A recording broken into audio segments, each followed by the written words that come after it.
ठंड का मौसम था, बाग हरियाली से दमक रहा था। तभी बादशाह अकबर ने सभापतियों से बाग में दरबार लगाने का हुक्म दिया। हुक्म की तालीन हुई और पूरा दरबार अकबर और बीरबल के साथ बाग में बैठ गया।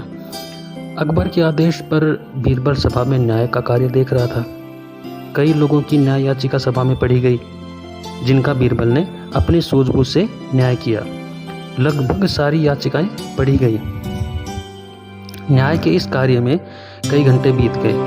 थोड़ी देर बाद दरबार में एक व्यापारी आया और उसने चोरी की अर्जी लगाई थी।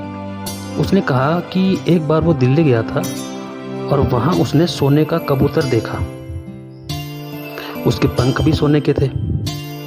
उसने वो उस कबूतर के सोने के पूरे 10 सोने के सिक्के देकर खरीदा था।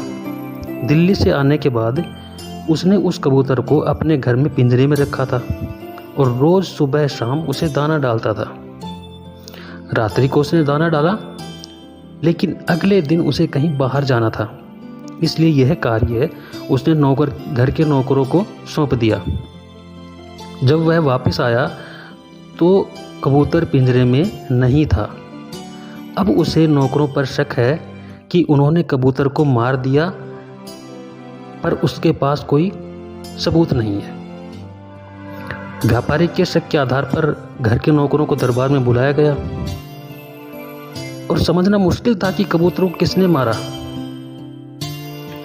तभी बीरबल उठा और नौकरों के चारों ओर चक्कर लगाते हुए उसने जोर जोर से हंसना शुरू कर दिया।